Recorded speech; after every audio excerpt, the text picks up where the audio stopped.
Ladies and gentlemen, the Newton Nomadic Theater presents Story Slam.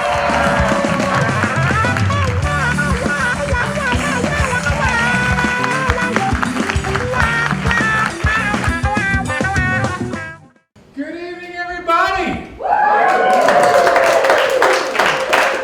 can't tell you how happy I am to be here. I'm happy to see all of us in, on one roof, ready for night entertainment. We are bouncing back. This is it. My name is Gary Riley. I'm one of the two founders of the Newton Nomadic Theater, and we've been doing these story slams for 8 or 9 years. But this is the first time we've done one here in the beautiful Allen House. So before we get going, I'm going to bring up Adrian Hertzwell, who's where is he? Oh, over here. Who's from the Newton Cultural Alliance. He's going to tell you a little bit about this place and what they're all about.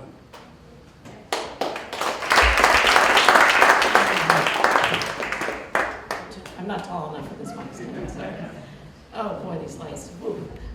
Thank you all for coming tonight. I am the managing director of the Newton Cultural Alliance and the director of this Allen Center, which is barely opening for public events. The thing that's really exciting about tonight is this is the maximum number of people that we've had in the building so far, with an audience of about 75 people. So this is a big banner day for us, and our brand new chairs that we're So we didn't have enough old crummy metal chairs for this size audience, so we just had to buy some new chairs for all of you. So it's great to have you here. This is a labor of love, this project. It was bought by the Newton Cultural Alliance in 2012, so it's not a public property. It does not belong to the city of Newton. And Nathaniel Allen was a progressive educator back in the 1850s and did some amazing work. He had a multiracial school. He educated boys and girls, which was unheard of in those times. He had students from Europe who had little dorm rooms sort of over that lobby that you all came into. It's hard to believe that anybody would have lived up there. But it was a remarkable institution and really the cutting edge in the beginning of progressive education in Massachusetts. And so into the 1940s, his daughters actually ran a school for girls in that room that's right behind you. That was a school room. And the area that a lot of you are sitting in the middle here was actually Allen's gym. He believed in physical education. So there was a lot of cutting edge work being done in those days. We bought the building with the idea of developing a small arts and cultural center for the city, arts and cultural groups mostly. And so we have a number of organizations that have offices over in the house portion of the building. And we have this performance space, which actually has served as an amazing rehearsal space during COVID when many places that small ensembles would rehearse were closed. And the churches in particular, the city buildings, the schools and stuff, wouldn't allow any outsiders. So we've been very lucky to have that. And it's great to have you all here. Jerry did a play back in November, which was also very well attended, but we had much smaller audiences, so this is a cutting edge event. I just wanted to mention a couple of people who are really important in the city. We have one of our city councilors here, Andrea Kelly, is over here where I'm blinded. I know she's over here someplace. She's one of the councilors here in this ward right in West Newton. And also I want to give a real shout out to Gloria Gabris, who has done outstanding work, such incredible work in public art. Yeah, she's here, I know, because Newton Community Pride, that she's the executive director of, or rather, sorry, the president of the board of, has done a lot of really wonderful work. You see it all over the city. So it's all a collective effort amongst the various arts institutions in the city to try to enrich the lives, and it's really great to have a live audience again that we can actually do this with. So thank you, Jerry. But I've got to be, okay, center stage, that's enough. I've said enough already, so without any further ado, I think we should get on with the storytelling, Jerry. Okay. Just too blinding in these lights. Before.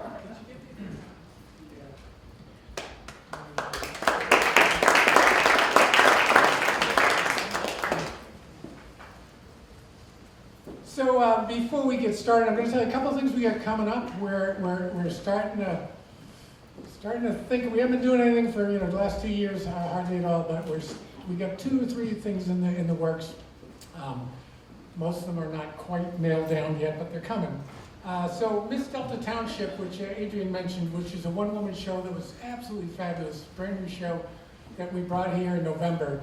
We're going to bring that back for 2 more nights, May 13th and 14th in the Weston Arts Center. So that's coming up. If you missed that show, I would definitely recommend seeing it. It's amazing talent, Joanne Powers. Also coming up, this is not nailed down yet, but I'm going to tell you about it anyway. There's a playwright who from Iran, who wrote a play about 10 years ago called Red Rabbit, White Rabbit.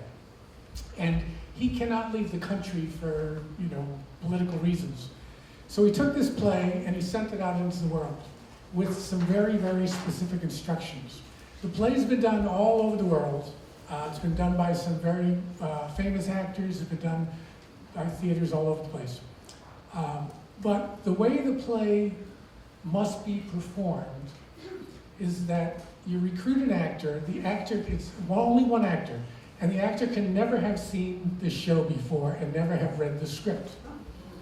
And they are given instructions, and the instructions are that there's going to be a table on the stage, and there's going to be 2 glasses on that table, and a ladder, and you are not to drink out of those glasses. And the other instruction they're given is you're going to have to imitate the sound of an ostrich. And that's it. And the audience turns up, the actor turns up, they're handed a manila envelope, they open it up, and they perform. Now when I heard about this, it sounded very unlikely that this would be something I would want to see. But a person told me, said she had seen it 3 times, 3 different actors. She said it was fabulous each time, and wildly different each time, and it's an amazing piece of work. So we started trying to recruit actors, thinking a lot of actors wouldn't touch this, ever. It's too crazy.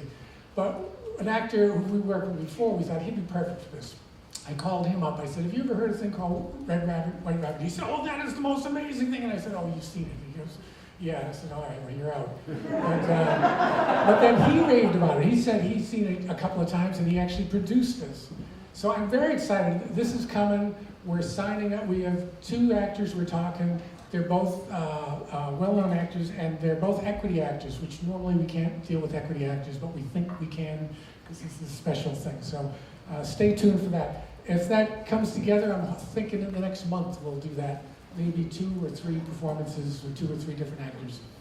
And then finally, another one which is just a vague plan right now, but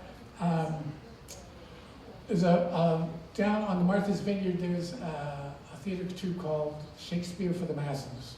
And they do sort of abbreviated Shakespeare, and they do it in the public and spaces, and they've been doing it for 10 years. We've been talking to them, and we think we're going to do a thing called Romeo and Juliet and Juliet and Juliet. And that should be coming, we're guessing probably in May. So we're coming out, we're bouncing back, we're opening up, and there'll be some theater stuff in our future. So let's get this thing started. Now to start this, normally we just pull names out of the hat. But for the first storyteller, I'm not going to pull a name, I'm going to call her up here, because we did our first Story Slam, I think 8 years ago. And we had a full hat full of storytellers, and we passed the hat, and we pulled the name, and we pulled the name Nicole Galland. And she came and told the first story at the first Story Slam. And she hasn't been back since. She's here tonight, and she's got another story, so let's have her kick it off for you.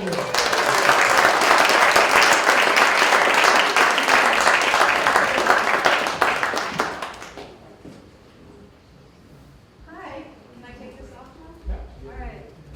Okay, this is wow. I'm glad I can't see any of you very well, because this is literally the first time I've been in front of people I don't know in 2 years, like in live, so I'm sure I'm going to totally forget where I am and what I'm saying, but let's see how this goes. So here's my story. Bouncing back is the theme. Jerry says that this story counts. When I was an undergraduate, I was at Harvard, and that's not a name-dropping thing that I normally, that's a tawdry little thing that I don't necessarily feel the need to tell people, but I have to for this story, or the story won't make sense. At Harvard, there is a building called the Loeb Drama Center that was built for the students to perform in. And then in the 60s or 70s, Robert Brustein moved up from Yale and took it over. And he and the students were kind of at war with each other for decades.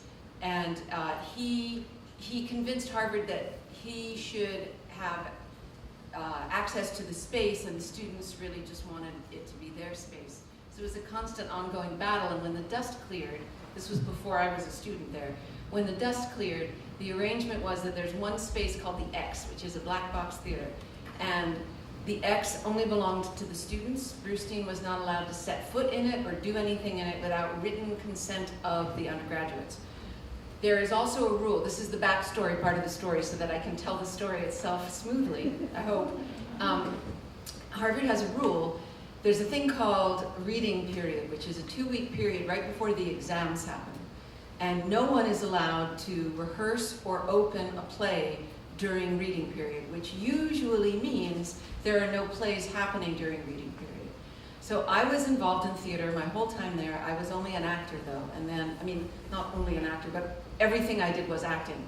And spring semester of my final year, I thought, I should have learned some other skills. I should direct a play before I graduate. So I applied to direct a play called Talking With, which is a series of, one-woman monologues.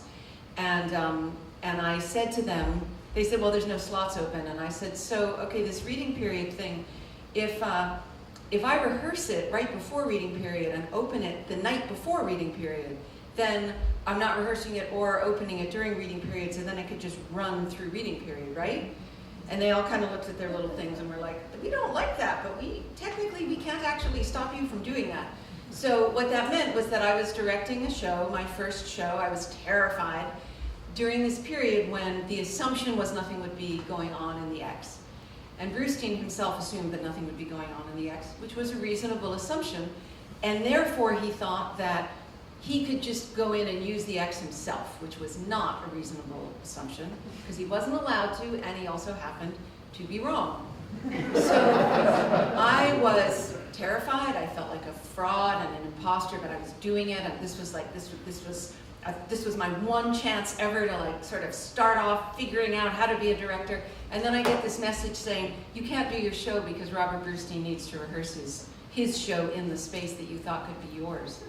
And my actors, when they heard this, said essentially well, we were doing this with you because we thought we had that space. This is our last semester too, so we are going to go find other projects to do. So suddenly everything was just kind of falling apart, and it went from being this thing that I was terrified of but felt excited about to this thing that I was terrified of falling apart. And I do not remember if it was my idea or Brustein's idea, because it doesn't seem like something that either of us would suggest. But somehow it was arranged that I was to go and meet Brustein in his office. Brustein is a master stager of theatrical events. And I walked into his office, and he's at one end in a fairly high chair, and then there's a long coffee table, and then 6 inches shorter, there's me on that end. And lining up on either side of it are the student liaisons to the ART and the adult ART liaisons to the students. So basically a whole bunch of cronies, and him and me. And he said, he explained that there was this problem, which of course I already knew, but we were performing this truce. And he said, now you don't have to thank me for this, but I have arranged for your show to move to the Agassiz Theater. And the Agassiz Theater, which is in Radcliffe Yard, is a much fancier theater. It is inarguably higher status. It would look better on a resume, but it's a very, very formal space. It's like, it's nothing like, the X feels more like this would feel, where you can break the fourth wall. It feels very natural. There's not, the lights are the only thing that keep us from being in the same zone, so to speak, whereas the Agassiz is very, very formal. There's chandeliers, there's a proscenium arch, there's an orchestra, there's, the audience is in tiered seating like this, and it's very formal. And the play that I was directing was required intimacy. So he's telling me that I don't have to thank him for giving me this opportunity that doesn't actually work for my play.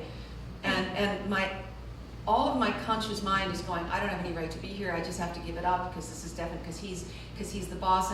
he had a reputation for kind of being sexist, and that was definitely part of what was going on in my head, was like, I'm just this girl, and he's this important man. He's one of the most important men in American theater, and I don't deserve to do, I should just like curl up and die now.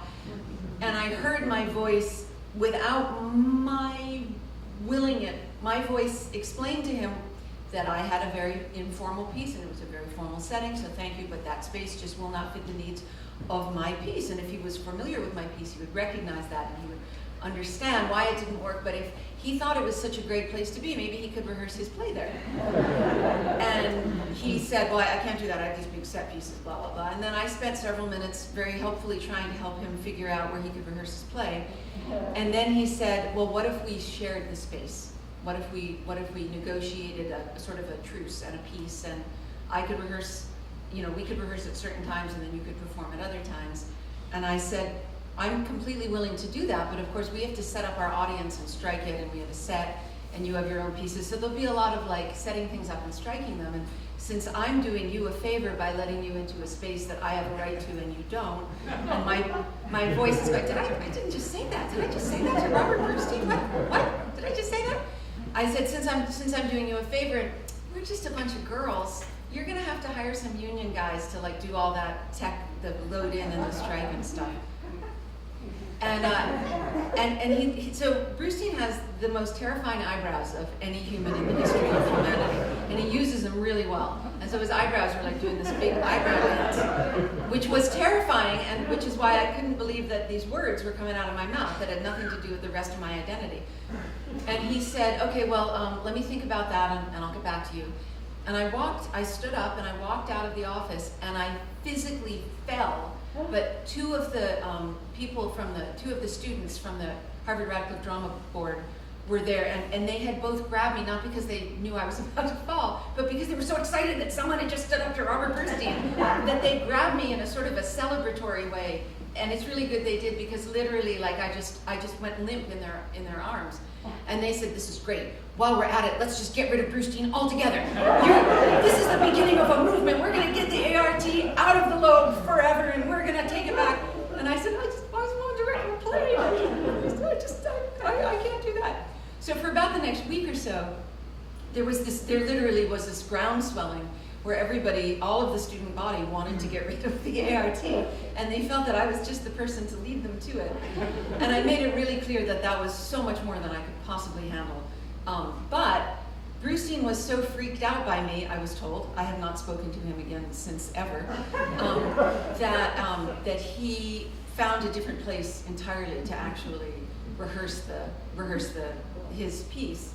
And then several years later, so I did the show, and it was a big hit and really wonderful, and I actually was able to direct one more play before I left.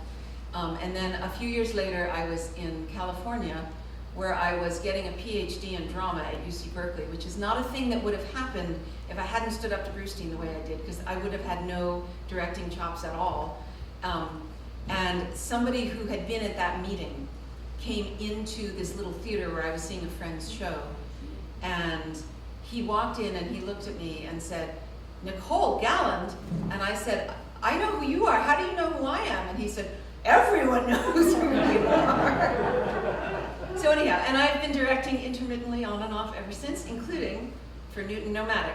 I am, in fact, the person that put together Shakespeare for the Masses, that we're going to be doing Romeo and Juliet and Juliet and Juliet. So I hope you will come.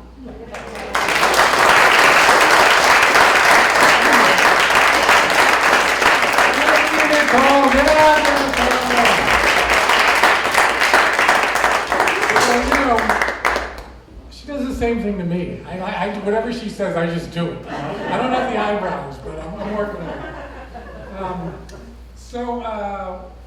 We've got these things you've been invited to, and you can do this, at intermission, whatever.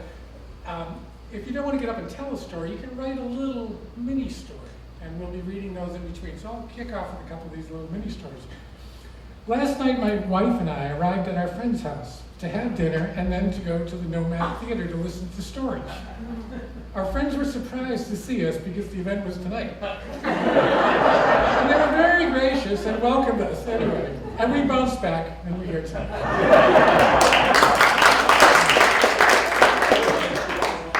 And there's another one. I started online dating during the pandemic.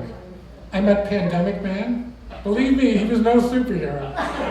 And then there was Teacher, Hotel Man, Benefits Man, Ice Cream Man, the Witch Doctor, busy. And I bounced back. And no COVID either.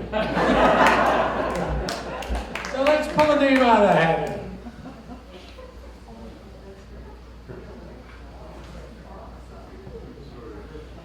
Can we have Dawn Picard to the stage, please?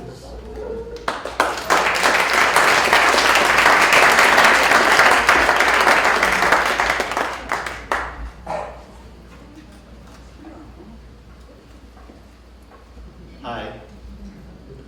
I don't think I've told this story here before. Excuse me if I have. A few years ago, I found a white mass growing in a private part of my person. And I decided to go see a dermatologist, and she looked at it and she didn't know what it was, and that was concerning to me. And she said, well, here's a script for some ointment.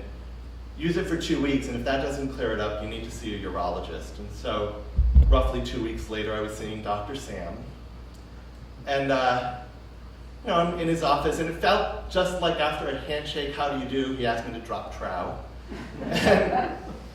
and he examined me, and this part is what's in my head. I don't know, I can't say factually this is what happened, but this was what I heard and saw. I saw his face go, ew. I don't know what it is, but we gotta cut it out. And he's explained that he's a surgeon and he was free next Tuesday after he looked at his calendar, and before I knew it, I was scheduled for surgery. And it just seemed like I was on this train, it's like he explained it needed to be biopsied, and I'm like, of course, and I'm an adult, I can do this, it's not that big a deal. And he said, well, you will be under general anesthesia. Okay, great, that's probably better. And as I was preparing to leave, he asked me a question I wasn't ready for, I wasn't expecting. He said, how attached are you to your foreskin? And I was thinking, pretty attached, I'd say. It's connected all the way around. It's not like a loose tooth hanging by a thread. And we've been together, as far back as I could remember. Why? And he was kind of implying that as long as he was cutting in that general area, he could just give me a trim, and it's just a piece of skin, and it's not a big deal. And I was like, well, is it medically necessary? And the best he could offer was, well, it would reduce the likelihood that this growth would recur. But no, it's not medically necessary. And I said, well, you're a doctor, I trust you, it's gonna be okay. And he was like, really? It's just a piece of skin, it's not that big a deal. And I kept thinking, you're Jewish, you've never really had one. I don't know, but it's okay, it's fine. And I was like, please leave me intact if you can, but if when you're doing the procedure you decide it really is important, I'll cope, it'll be all right. And so Tuesday came and went, and I had the surgery, and I was home recovering, and I finally at one point became brave enough to look under the bandage. I didn't see anything I recognized. It was all red and swollen and not in a good way. But I couldn't tell. I couldn't tell what was going on. I mean, in my heart of hearts, when I think about it, if I looked, yes, I looked less like a turtle and more like a turtleneck, but I still wasn't sure. And I had a follow-up appointment with Dr. Sam about 10 days later, and he looked at me, examined me, and I was healing well, and I wanted to be brave enough to ask, but I wasn't. He didn't offer, so I still didn't know for sure. He did keep going on and on about what a great job he did. That was definitely a thing I remember, was just he kept praising his own handiwork. Okay.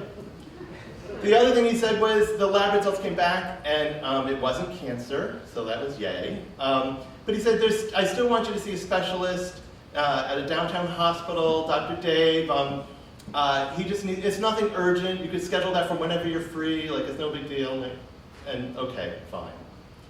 And so 2 months later, maybe, I finally had an appointment with Dr. Dave. And he looked at me, and literally his first words to me were, "So you've been circumcised since birth?" And I said, no, I distinctly recall having a foreskin earlier this year. And he was like, "Oh, wow." And then I kind of thought, well, maybe this is what Dr. Sam was so braggy about. Like, maybe he used some kind of weird antiquing procedure on me and make it look like it was a scar that had healed years earlier. And Dr. Dave said he needed to remove like a thin layer of skin just to make sure that there was no material there, and I needed to undergo a laser ablation, and that's a whole nother story that I'm not going to go into.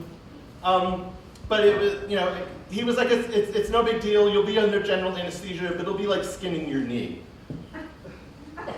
Okay. I don't think moms prescribe that when a child skins their knee, not their child, but okay, fine. It's not the big, but everything was a mess. I had to go through recovery again, and everything was fine. And it really, it is fine. It is. It's weird. Like, it's not just that it looks different, it even feels different, which, you would think as a gay man I'd be okay with that, but it doesn't feel like I'm holding my own. It definitely feels like it's somebody else's. And my friends are like, it's not that big a deal. Like, this is the best I could come up with to explain it to them. Like, this was it. I was like, imagine that you had an unsightly blemish on your cheek, and you went to have it taken care of, and the doctor decided to remove your eyelid anyway, because it's just a piece of skin. And half the population gets it removed at birth. Like, what's the big deal?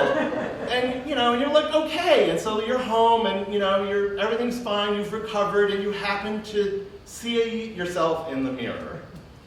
And you can't help but notice that your eyeball just doesn't look like it used to. Like, it used to be soft and supple and silky smooth, and now it's kind of all dried and cracked and scaly, and it's kind of gross. And you can't help but see that there's this thin ridge of eyelid that's still there. It's still there, and you can just take it and you can just pull it over your eye, and it's that's what I remember. And then you realize, you don't have any pictures of yourself with your eyes closed. And so it's just a memory. It's never gonna be as you expected. It's just what you can recall. But the most difficult part is back when you had your eyelid and something happened and you had to cry. These tears would form gently in your eye and just kind of gently stream down your face, and it just seemed really polite. But now, with your eyelid gone, it's just psh! You cry and it's just everywhere, and it gets on your pants and it's gross. And I drink coffee, I have to cry every 2 hours. So I've taken to sitting down because, women sit down, and men can too. There's no rules that you have to stand, and so that's what I've taken to doing. I sit down when I need to cry. I cry like a girl. And but it's okay. I'm better, and I'm used to it, and I've bounced back, and I just wonder what comes next.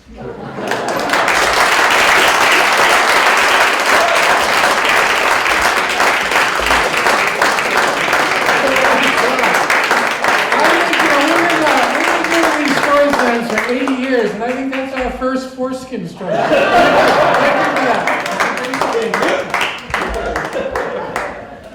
think I'm going to tell you a story. No foreskins involved. The last 2 years have been crazy. It's crazy for everybody. And, and everybody's been kind of coping in whatever ways they can. And thank you. Oh, by the way, before I continue, I'm going to apologize. We as an experiment, we're doing a Zoom simulcast. For those of you out in Zoom, we know the sound is not so good. Our apologies. We just gave it a shot, and we're not quite there, so I hope you can still make out the stories. So anyway, with COVID coming on, especially those first few months, everybody's kind of locked down, not knowing what was going on. And everybody came up with different ways of coping. People like all of a sudden people getting pets and dogs and people doing all kinds of stuff. I took up 2 new hobbies during the COVID time. First, I've been married for, next week it'll be 34 years. And during those 34 years, my wife's done like 99% of all the cooking. So I took up cooking during COVID time, and I'm actually loving it. I've been cooking ever since, and so that's kind of cool. And then the other thing I took up was TV. Now, I'm sure there's lots of other people to watch more than their share of TV during COVID time, but, we started binge watching series. But the binge watching series is only part of it. And, that's kind of like, there's probably a lot of you who did the same thing. But I'm guessing the rest of you didn't do what follows.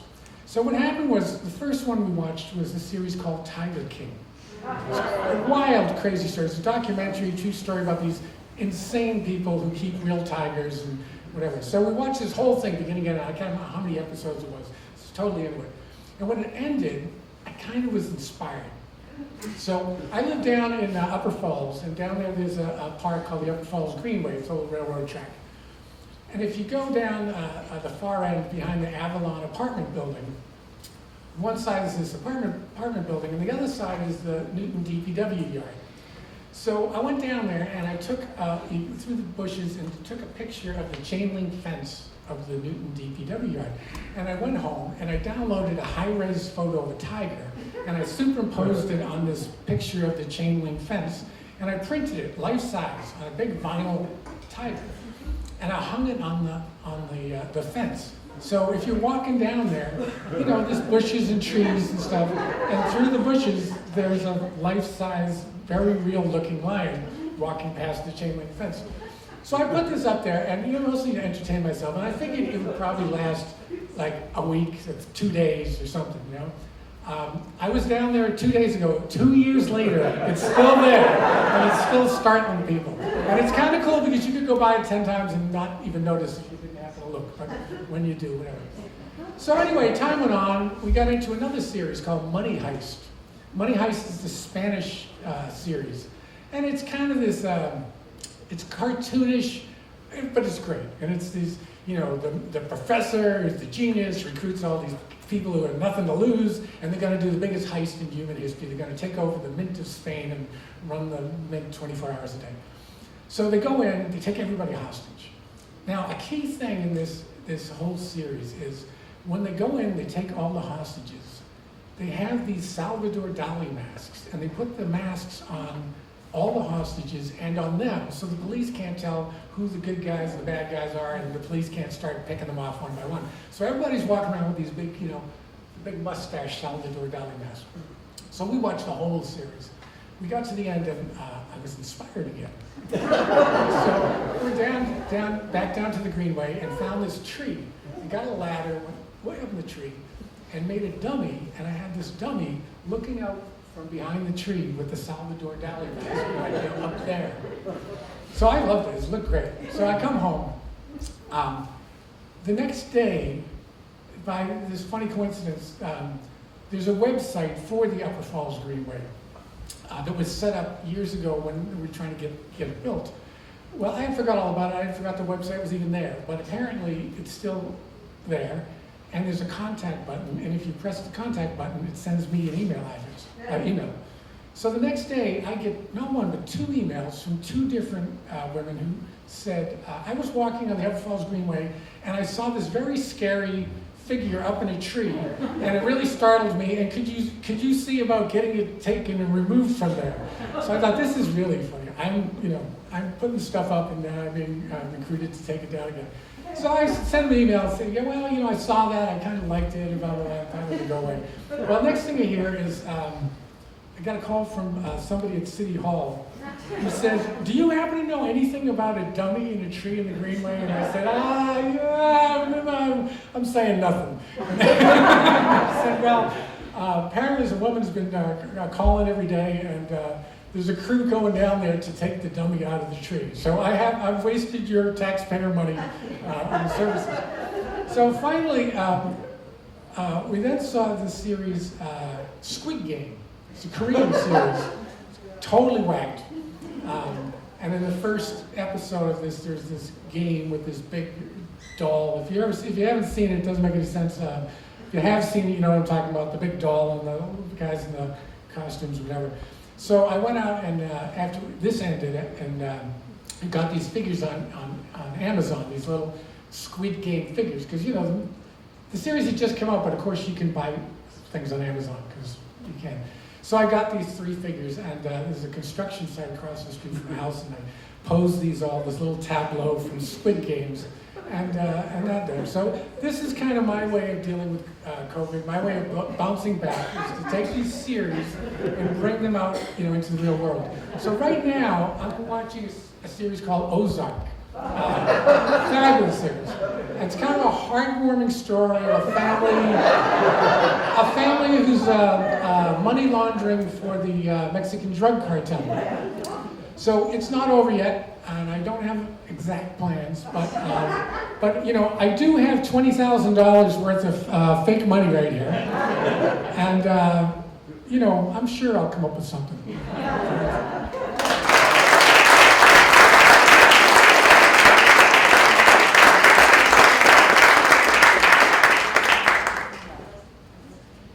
Could we have Louise to the stage?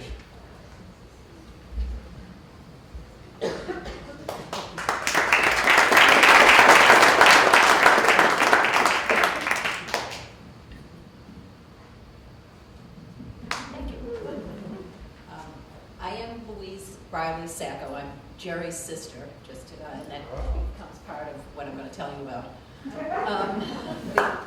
Before Jerry and Linda started Newton Nomadic Theater, Jerry and some other people started the Museum of Bad Art. And for those of you who don't know, the Museum of Bad Art is exactly what it sounds like. The museum from the start has collected art too bad to be ignored. These are pieces that we, now because I'm still involved in it, we collect and exhibit and celebrate art that would find a home nowhere else. It's important to say that we celebrate this art. We never say anything bad about the art of the artists. We celebrate the artist's right to fail.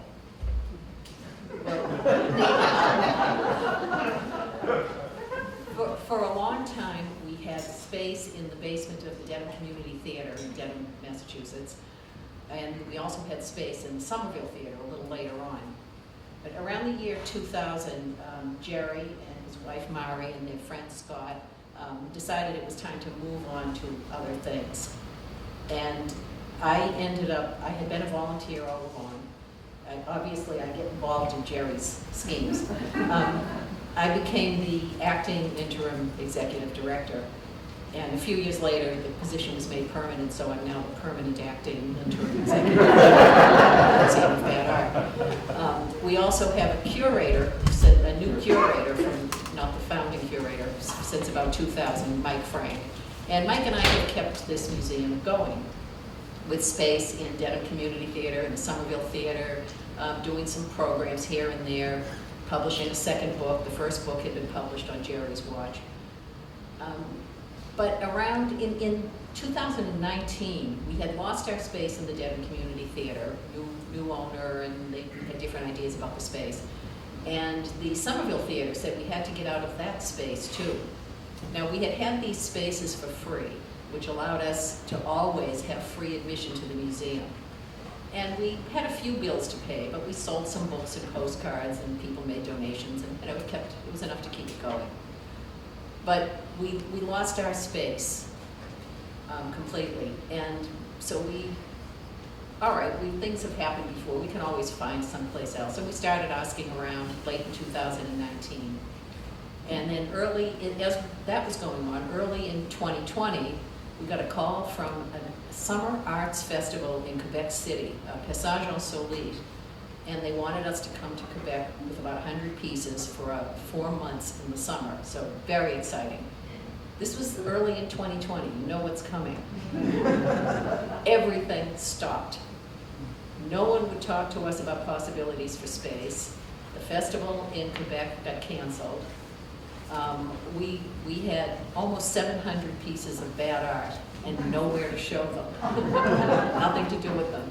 And it really, after a few months of this, you know, we were trying to keep the faith and keep things going. We were posting things on Facebook, we were doing newsletters, we were, you know, trying to continue to get attention.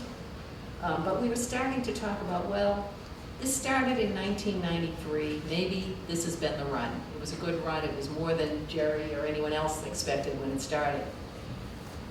And just almost not saying it out loud that maybe this is it.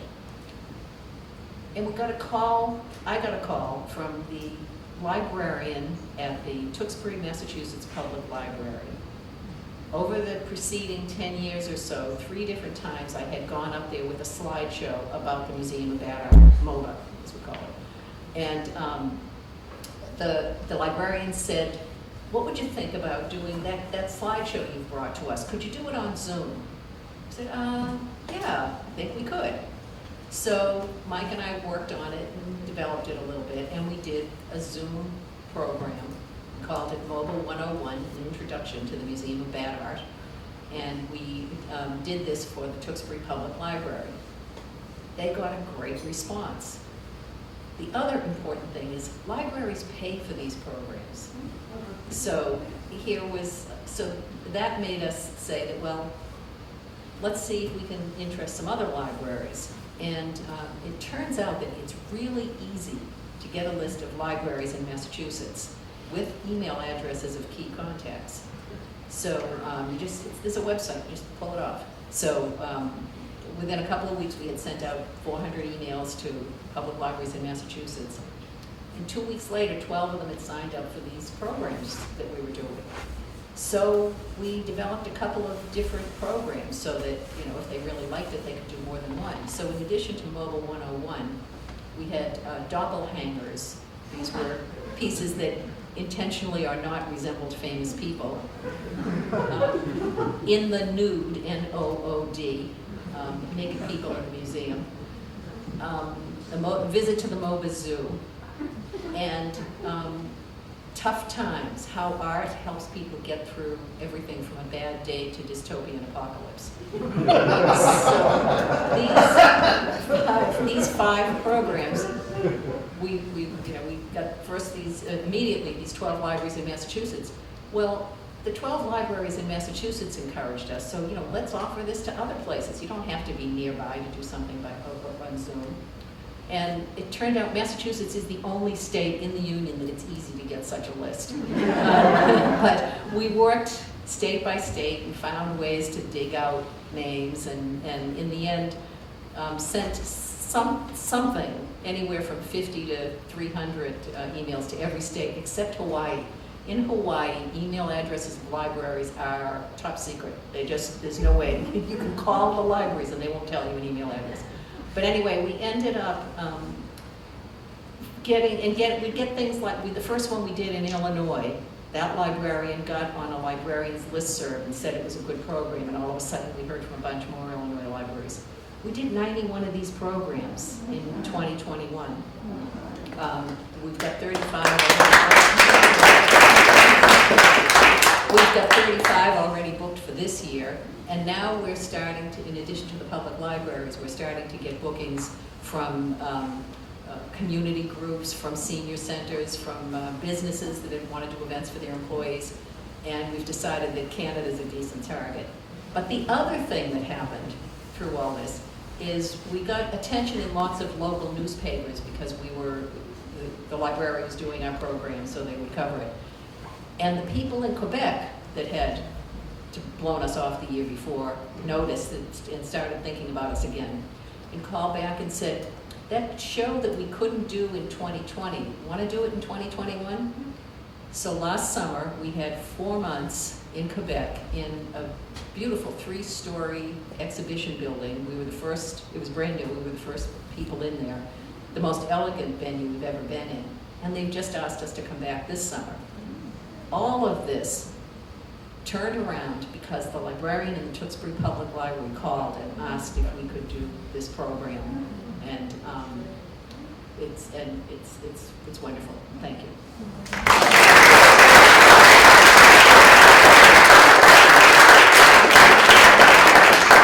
Thank you, Louise. I'm kind of amazed. Like, she said 1993, and it started as a joke at a party at our house, and it got totally out of control, and ended up everywhere. Ended up in the front page of the Wall Street Journal and People Magazine and Today Show, and on and on and on and on and on. But all these, I haven't been involved for 20 years, but the one thing that's happened over those years that I got the biggest kick out of was a few years back. I think it was the London Times did a list of the 50 best art museums in the world. And they would expect, number 1, the Louvre and the Prado and whatever. And number 50, the only Boston museum on the list, the Museum of Bad Art.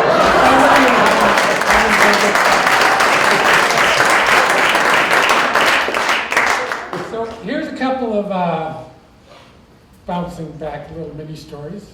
My house was totaled by fire in 1972, I bounced back. I got all my ideas and work stolen, but I bounced back. The kids leaving home required me to reinvent myself. It was definitely not easy, but I bounced back. Well, actually, that kind of reminds me of a little story. It's sort of vaguely bouncing back in a mini story. Our kid left home. Our daughter's off in freshman in college in Korea. And so she went there in August. She had a quarantine for 2 weeks and then moved to the dorm. So it was a very strange way to start college, 2 weeks by yourself in an apartment. And she moves to the dorm. And in Korea, they're very, very serious about all the COVID rules. And if you don't have proof of vaccine, you can't go in any cafes, you can't go in any movies, you can't go anywhere. So she gets to the dorm, whatever, and there's students from all over the world.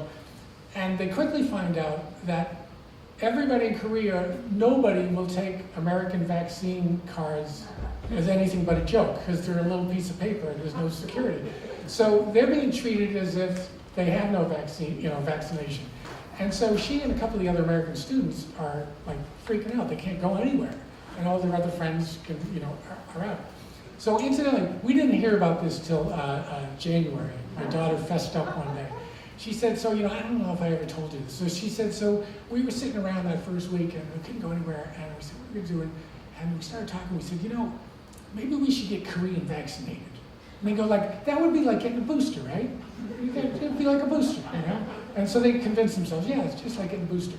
So they go and they say, yeah, we've never been vaccinated. They sign up for the vaccination. They get there and they find out, oh, actually a booster is a half-strength shot. So they start getting a little nervous, and they go, I'm just gonna be okay. And then they say, oh, and you gotta come back next week for the second shot. It's like, 2 more boosters. So he said, by then we come home and we're freaking out and we're on the internet going, vaccine overdose, is that a thing? So they did fine, they had no problems, no side effects, and now they are some of the most vaccinated people on the planet, and they bounced back.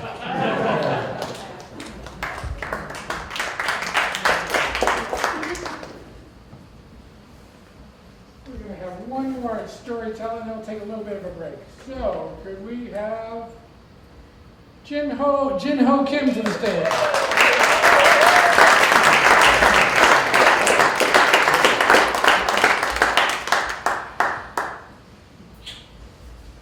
Oh, yeah, the lights. I get it. Okay, yeah. I'm actually not supposed to be here. Was supposed to go to Korea on Friday. So it seems like the universe had a purpose for this evening. I was 99% sure that I was not going to come up here tonight. And then I spoke with Nicole, and she convinced me that it was within spiritual righteousness for me to share my story. So that 1% changed, and now I'm up here.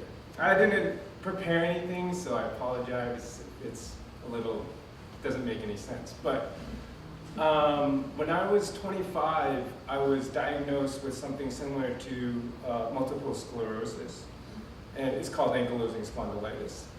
And what happened was half of my body became paralyzed, and so I couldn't move. I was just right about to go into a wheelchair. I kind of looked like Stephen Hawking, so I couldn't, like, the way that I explain is I couldn't shave with two hands because I couldn't lather. It was stuck here, so I would have to do it with one hand and shave with one hand because I couldn't move the left side of my body. And so, what happened? I got my diagnosis, and then this was like 25. I went to 3 doctors, and finally, when I met the 3rd doctor, it kind of sunk in, kind of like, oh, I'm really sick, and there's nothing really that these guys can do for me. And I remember going into my car, and, you know, I cried because my spirit kind of shattered. It was like if your spirit is a glass pane and then someone shot a bullet at it, everything just kind of. So I remember feeling like, oh my God, this is perhaps the worst thing that I could ever feel in my life. But I was like, okay, well, I'll try the treatments that they're gonna give me.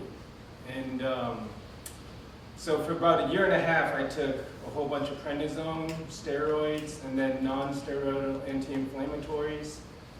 And I did that for 1 year, and I kept on getting worse. And so the doctors were like, oh yeah, you're gonna have to go into a wheelchair pretty soon.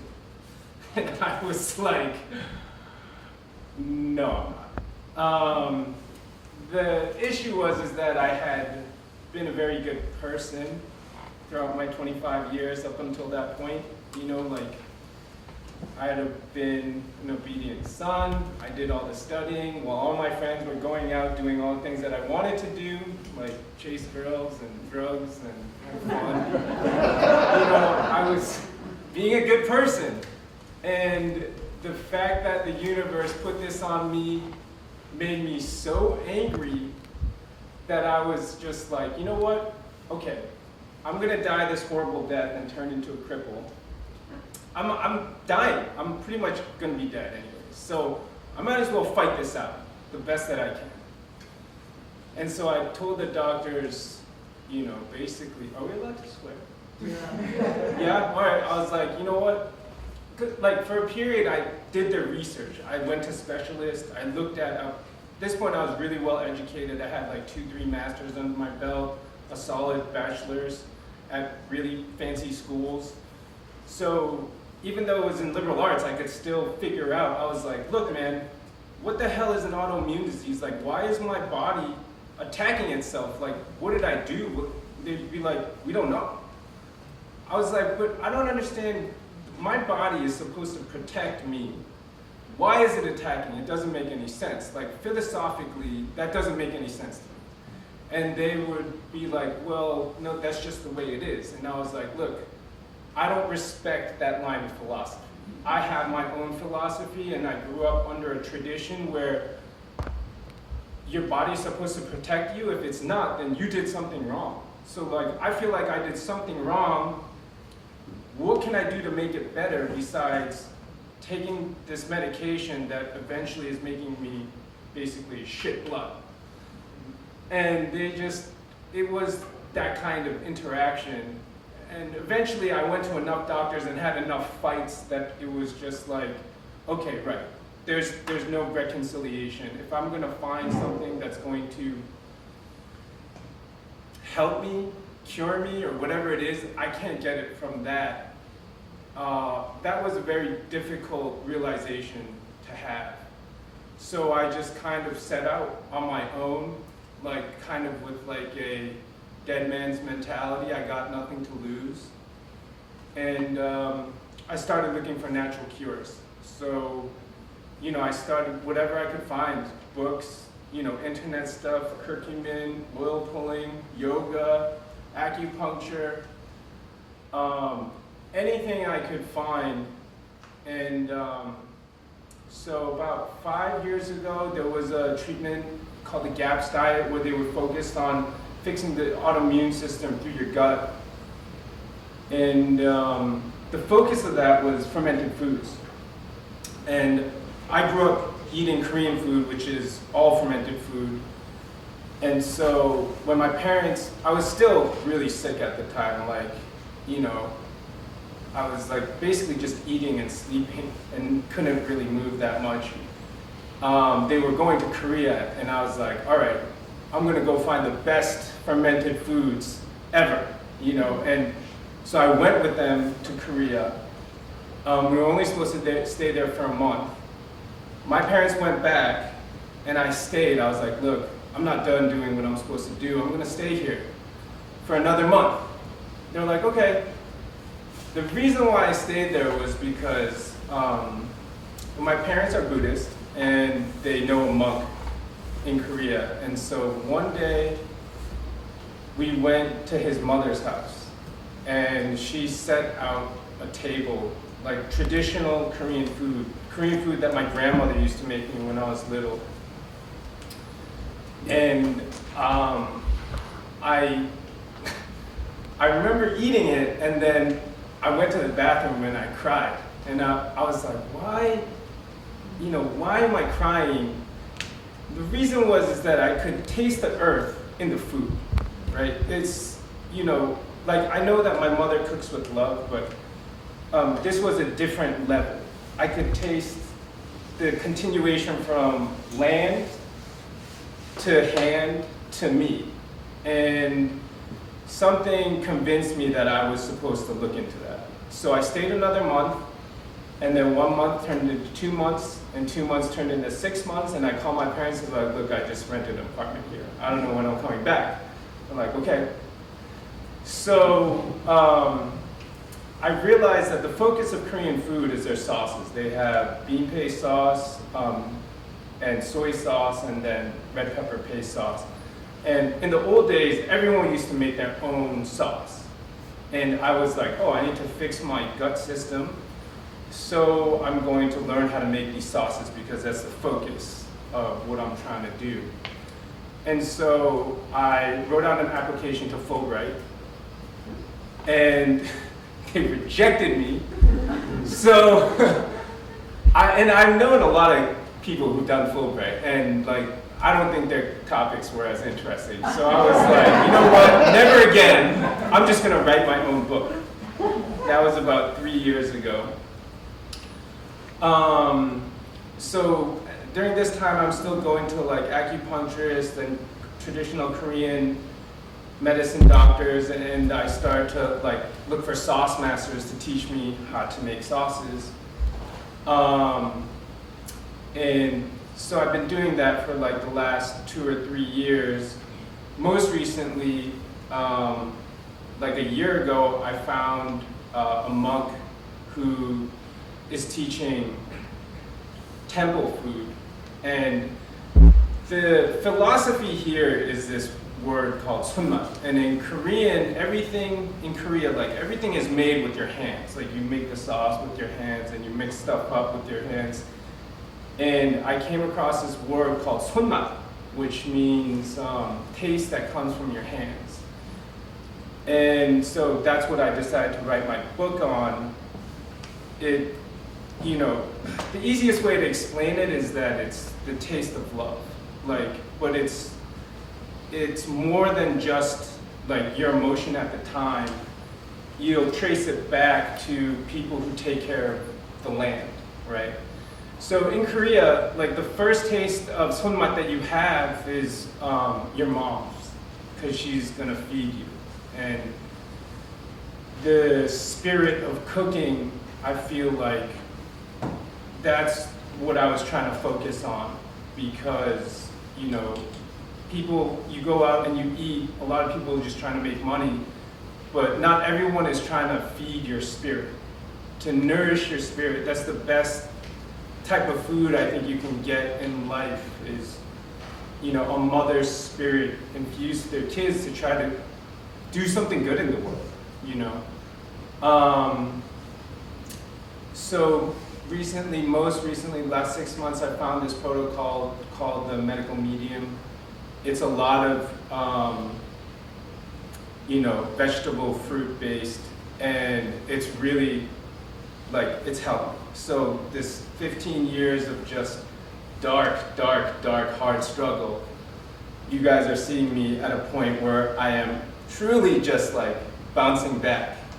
And so the 1% thing to make me share this story was spiritual righteousness, because it was hard to figure out what to have faith in when you lose, I did what my parents told me to, and then I looked at the system culture that I was in, and I looked to them and they didn't give me anything.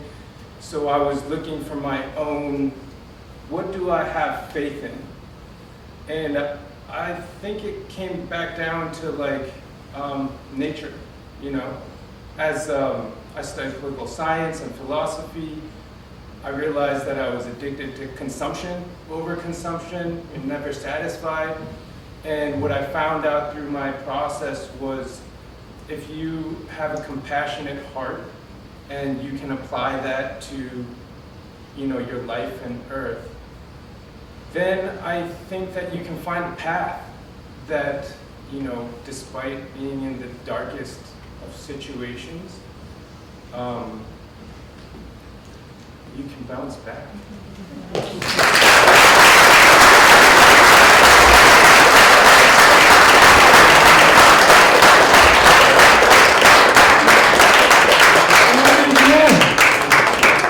We're going to take a little break. There's refreshments on the far through the lobby and out the other side. If you'd like, you can put your name in the hat. We still are accepting if you're inspired in the second half, you want to tell a story. Or you can put one of these in, these little mini stories. With that, take a little break, walk around. The bathrooms are over near the refreshments and downstairs.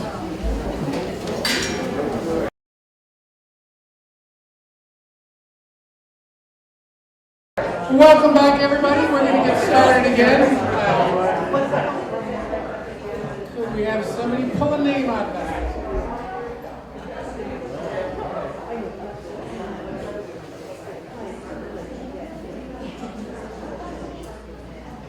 Please have Clara Silverstein to the stage, please.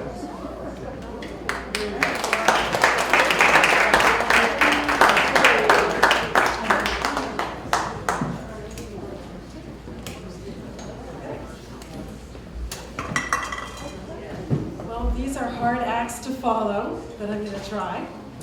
For my story about bouncing back, I'm going to take you back in time and introduce you to my grandmother. Her name was Hannah. She was born and raised in a New York suburb, Mount Vernon, and she got a degree from Barnard College in the 1920s.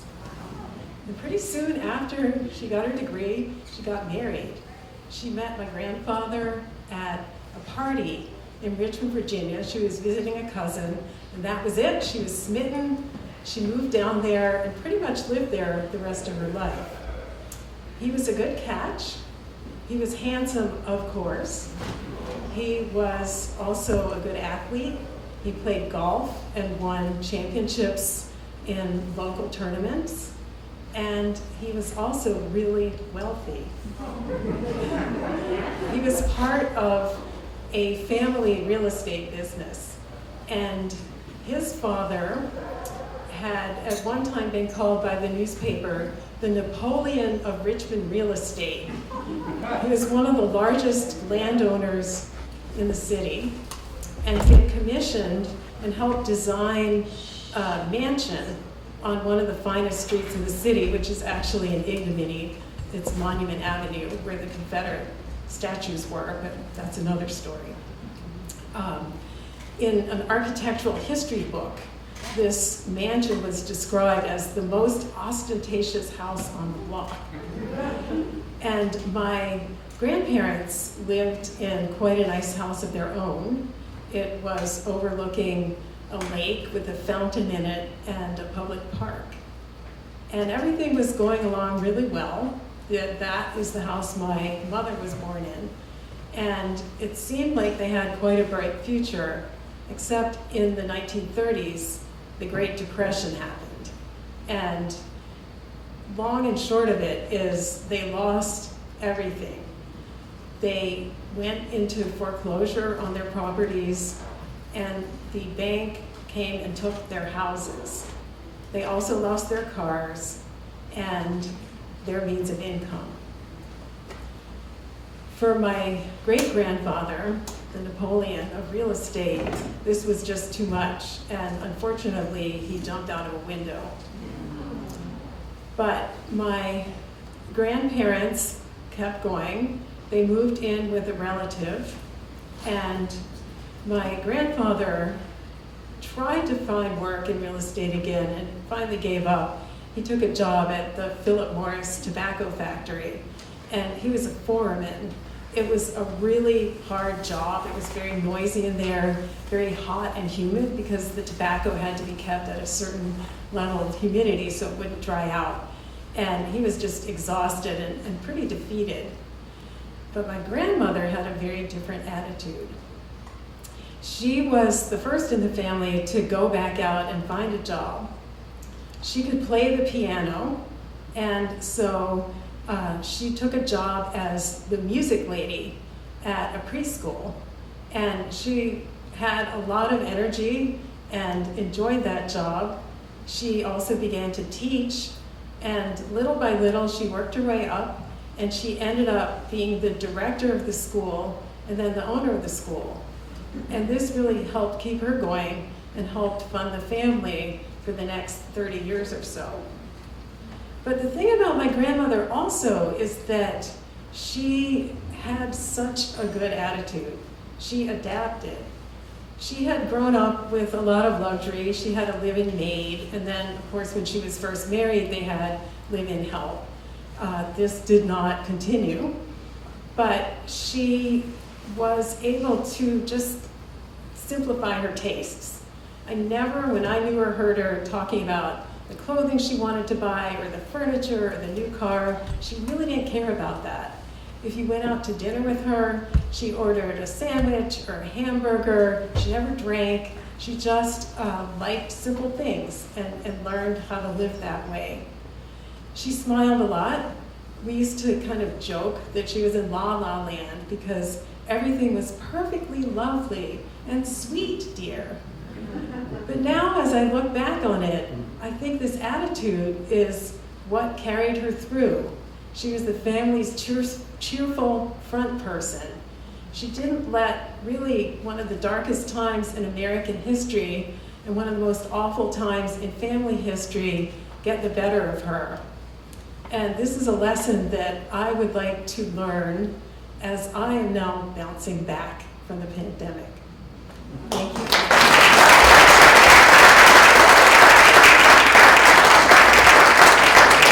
Thank you, Carl. You know, I am so happy to be here and just to see a crowd. We haven't had a crowd. I'm so, in fact, I'm so happy and so grateful. I'm kind of feeling Oprah-ish. So everybody gets $100.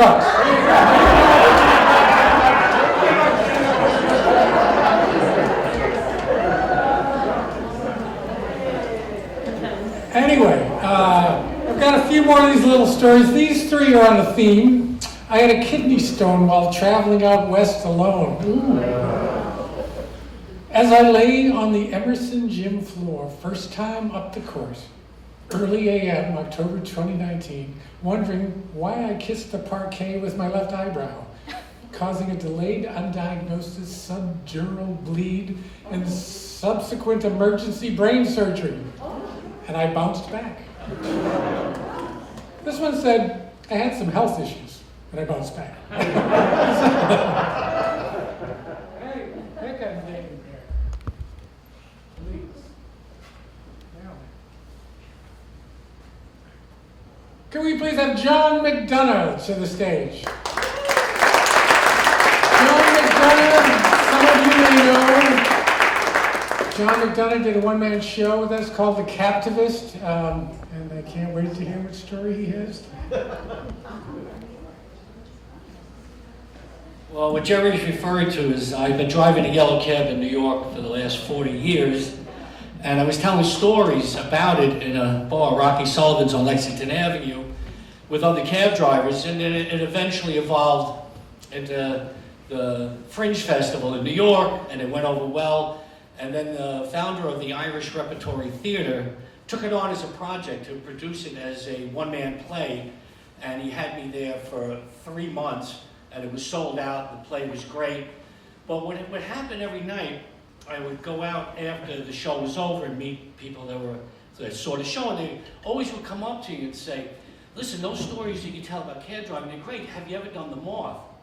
And I love The Moth. Listen to it on NPR. They have the greatest stories ever.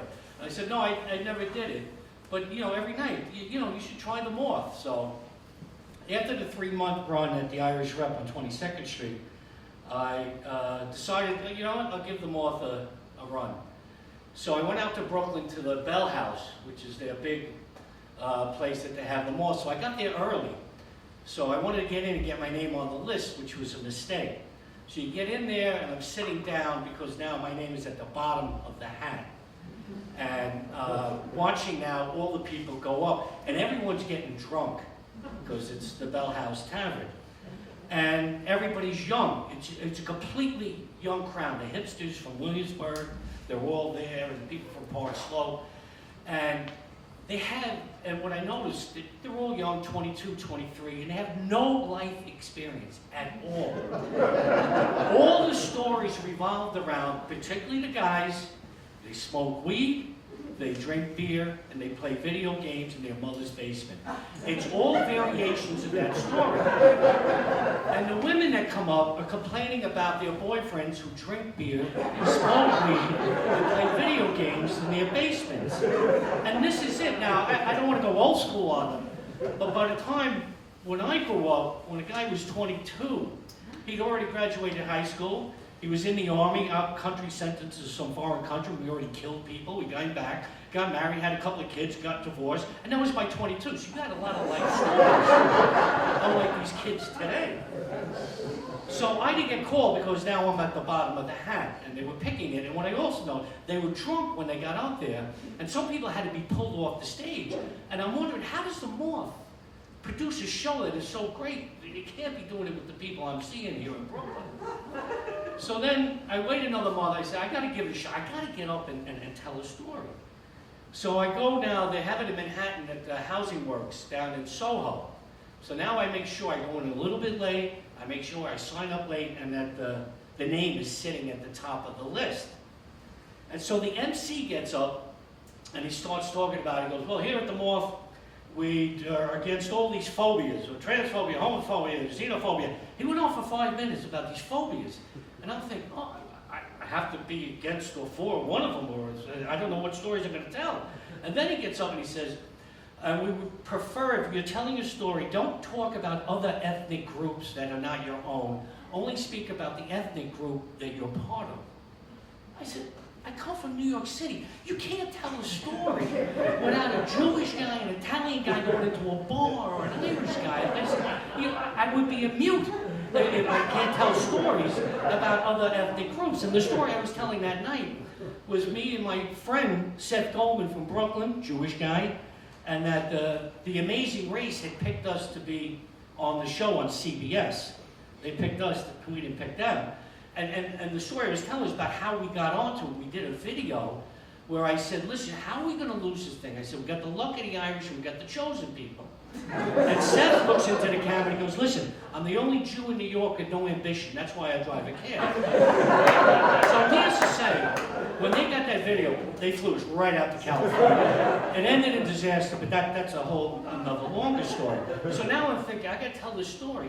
All these hipsters, oh God, what are you going to do? And I remember Colin Quinn, who I was very grateful he came to see my play.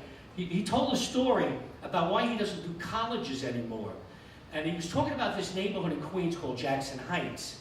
And there's Colombians that live there. And it's one of those used-to-be neighborhoods. It used to be Irish. You ever go around the neighborhood and you're, oh, they used to be Jewish, they used to be Italian. Now it's all different. That's New York, right? So Colin Quinn's telling a story. He said, there's Colombian guys going down Roosevelt Avenue in Jackson Heights. And somebody says, Colin, why do you have to mention his nationality? She says, all right. This guy's going down Roosevelt Avenue, Jackson Heights.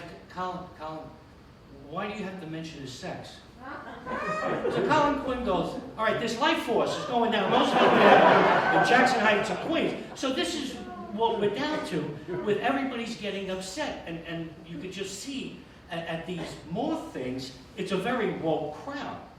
So now I tell the story, and the people hold up numbers that are in the crowd. They pick out people just at random. What do you think of the story? And now they've been drinking, and they have no idea what's a good story or a bad story. But I got a good mark, whatever that, for whatever it's worth. So I'm leading going towards the end. And then it gets to the end, and this hipster from Brooklyn gets up, and he starts talking about his dog, and his dog is dying of cancer, and I'm so screwed. And the story ends, the dog dies. I said, that's it, I'm finished. I'm going to hold the drug. Oh, they're crying, they're drunk. Oh my God. So I leave there and I go, listen, I'm finished. This is not cut out for me. I've aged out of the moth. So last month, there's a theater in the East Village called Theater 80.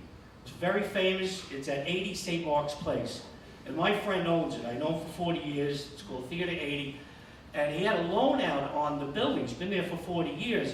He got the loan just before the pandemic. So now the pandemic comes in. He can't do any shows, but yet he has to pay the commercial tax, the insurance, the electric, and all that other stuff. So he's falling behind, and a bank has bought it and wants to foreclose on it and close the theater.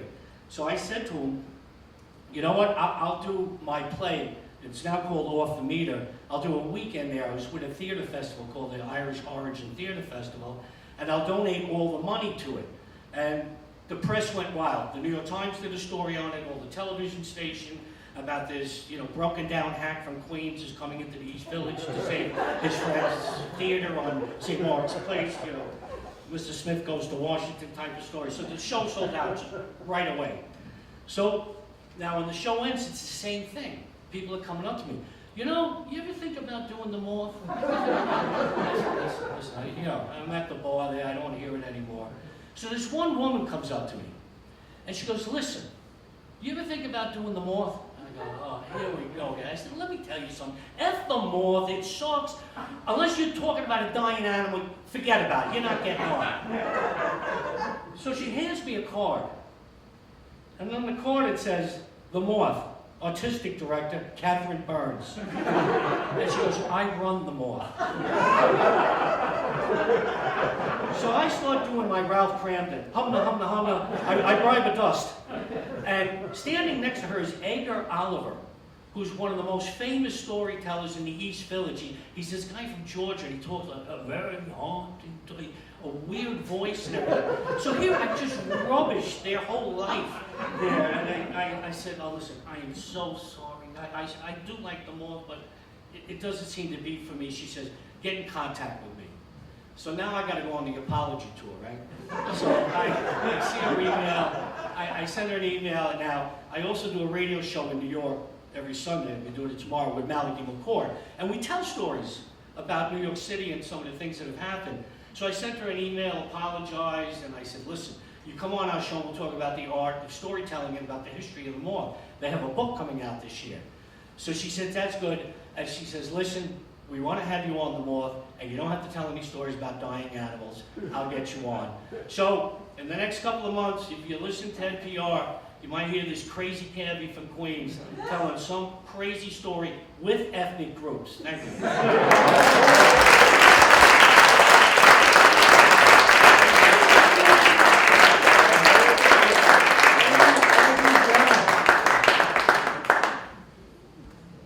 Jump in and tell another little story. I was in my mother's house in the basement with my dying dog, smoking some weed. I lost.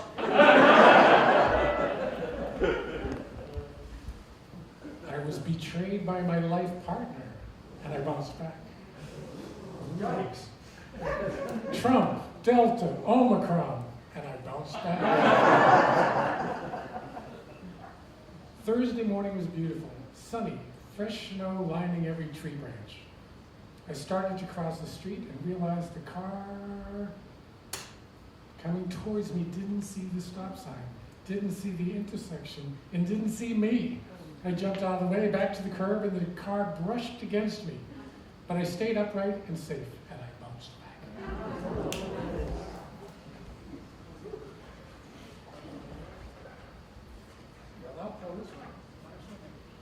Mike Riley to the stage.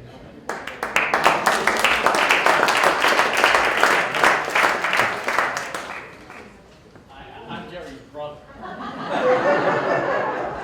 My role in the Jerry crime family is as legal counsel. So when he comes to me with ideas, I say that's a terrible idea, it violates 3 different laws, and he says okay, and he does it anyways.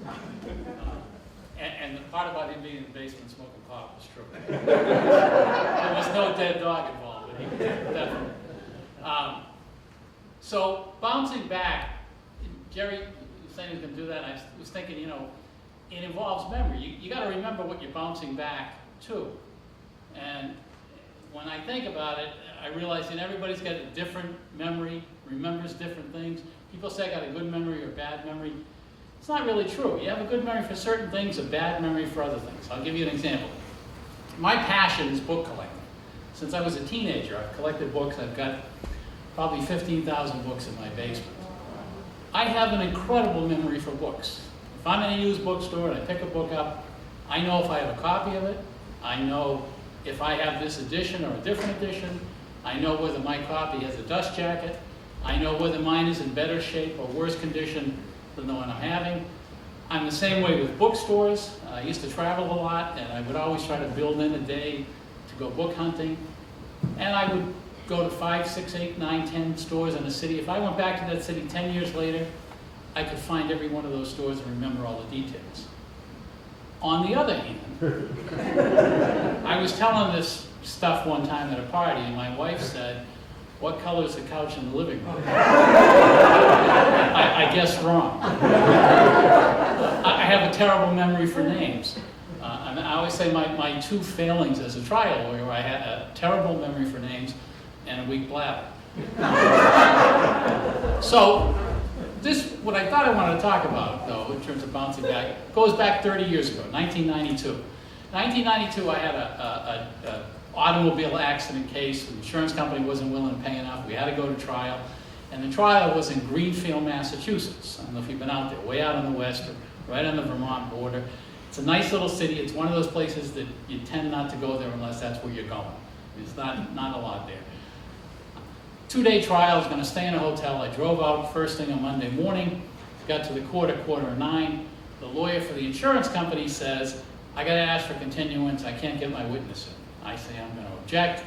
We go in, we talk to the judge. Judge says, "No, this is scheduled 2 months ago. We're going to trial at 9:30. And put on whatever witnesses you have." Go back out in the hall. He calls the insurance company. We go back and forth. By 9:20, we've settled the case. And I've had a very good payday. It's worked out very well for me. It's 9:20 on a beautiful June Monday morning. I'm not expected back in the office until Thursday. So I'm going to take the day off and go looking at books. And those days, there's not as much now. There was a lot of good bookstores along Route 91 from Springfield to Greenfield. So I thought I'll drive in the back roads and enjoy myself. I knew a few places I was going to go and just enjoy the nice, beautiful day. 1992, there's no cell phones, there's no GPSs, there's no, I pulled out an actual physical map that I had in my car, as most of us did back then, and got a general sense of where I was going and headed off down the road. About an hour later, I was going through Sunderland, Montague, Hatfield. I'm sure you're all familiar with those towns. And I was right at the Sunderland-Montague border. And I'm on a road that's not a main road, but not a country road. There's a few stores, a few houses. And I see a sign, a nice wooden sign on the lawn that says used books. So I slam on the brakes, and I get out of the car, and it's a nice Victorian home. And I walk up, and I open the door, and I look in. And there's books everywhere. I mean, as soon as I walk in the hallway, there's bookshelves here and here. On the right side is what used to be the dining room. There's bookshelves all around filled with books. The living room over here, books everywhere. A little down the hallway, there's a desk, and there's a guy behind it. He says, "Good morning." I say, "Hi, I'd like to browse." Go away, go at it. So I start browsing through the bookstore. It's a spectacular bookstore. The guy has some really high-end stuff outside of my price range, but beautiful books to handle and look at. But he also has a great collection of stuff that I collect. I collect G.K. Chesterton and H.L. Mencken, are two authors, among others. And he has a great selection of both of them. The whole building is filled with books. The basement, the first floor, the second floor, and every room I go into, great books in beautiful condition, really fair prices. I spent 2 hours there. I could have spent 4, but I just had to stop myself at that point. I got 2 big boxes of books, cost $420, which was an insane amount of money for me to be spending in 1992, but I had just had a good payday and I was feeling lucky. Paid him cash, which there's not too many young people here, but that was an app that we used to have for making payments.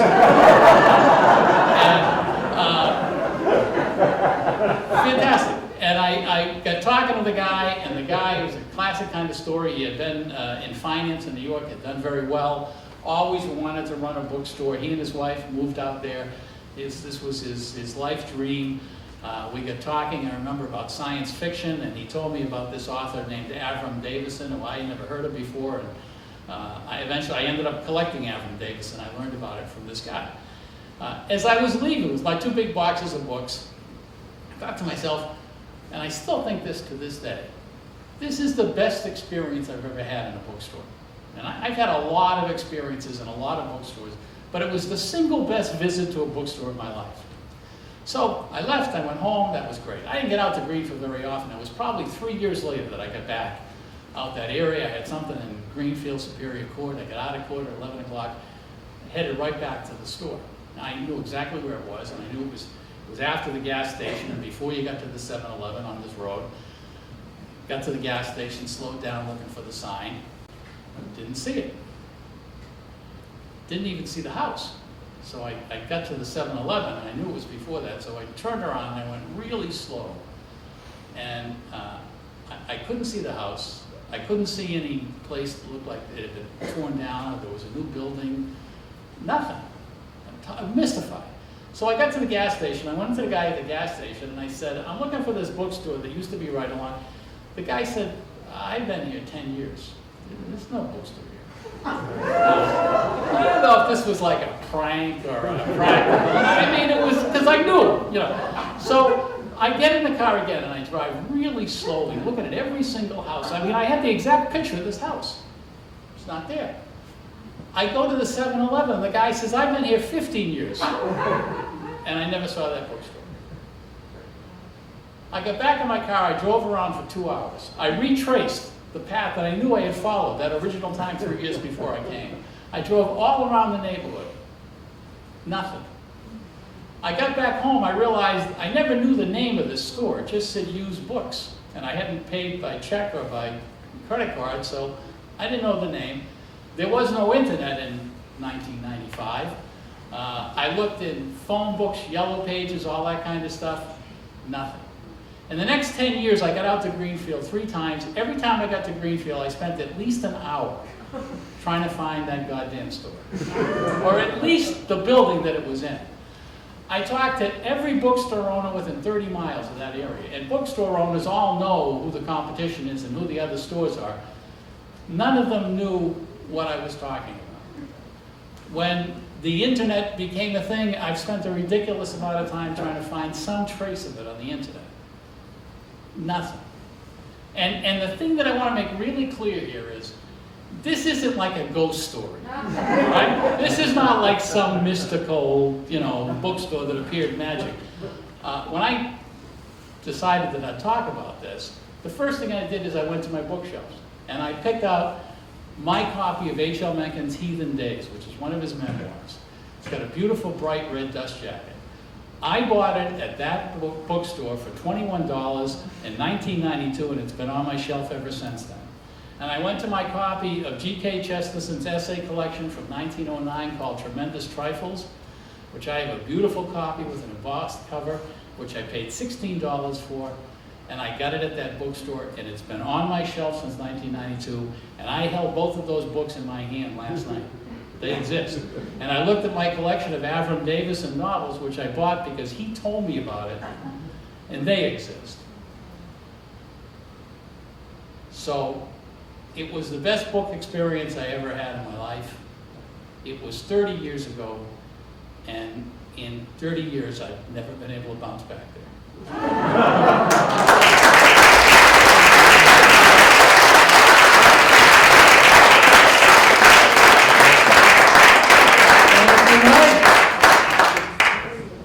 What color's the couch?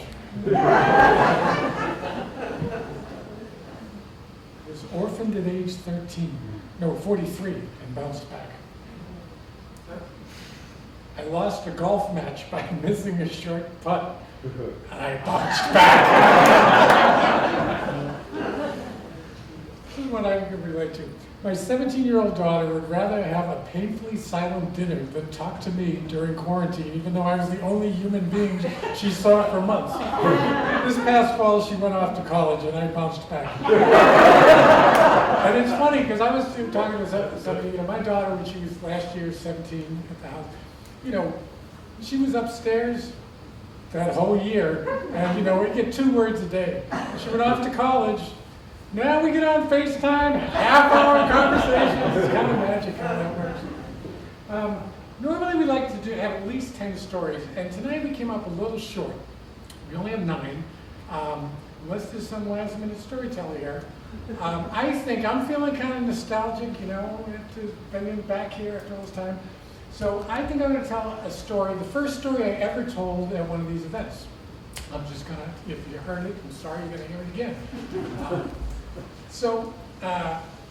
About 12 years ago, we moved to Newton. My daughter was going into 1st grade, and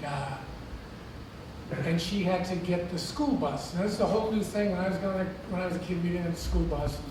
So this is a whole new kind of cultural thing for me. It's like we have to take her to the school. So we get up first morning and have breakfast, and then I walk her to the bus stop, and there's all the other parents there, and she gets on the bus, and off she goes to school. And I think, I just moved in, that I'm going to go for a walk through the neighborhood and just see my new place. So I kind of walk this Upper Falls, it's the bus stops at the Petty School, if you know where that is. And I walk all the way down Oak Street, big long hill. There's a little center there. There used to be a variety store. I stop in the variety store, I get a cup of coffee, and then I walk home. The whole loop's about a mile.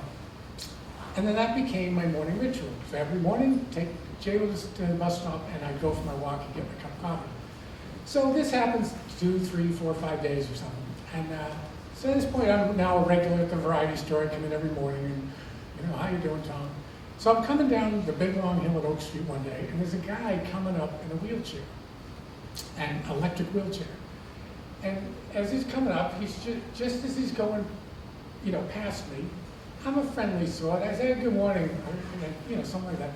And all of a sudden, the guy, as he's going by wheels, and goes, "Asshole!"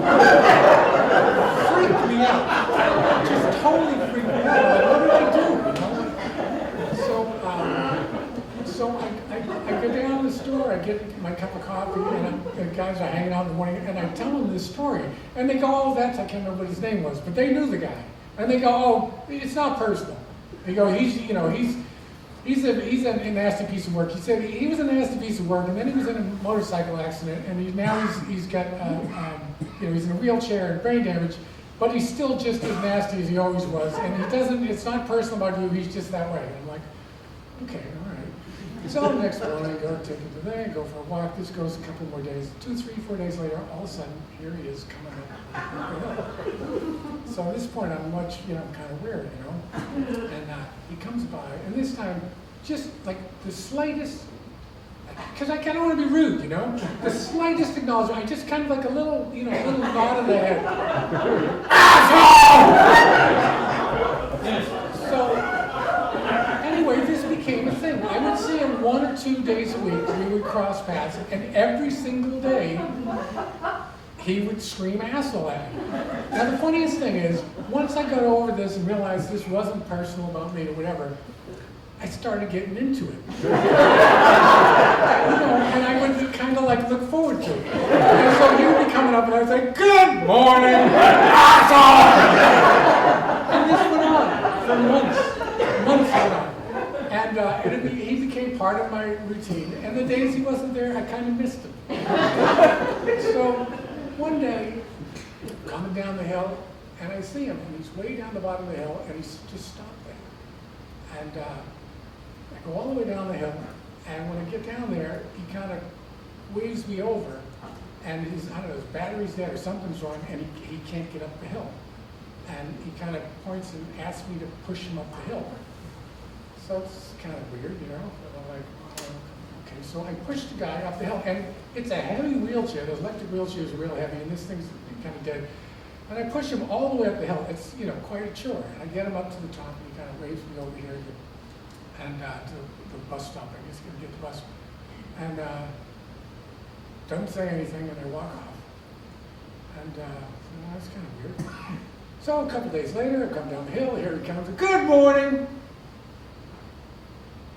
Where's my asshole? I never got another asshole again. I ruined everything. So that's my story. Thank you all for coming.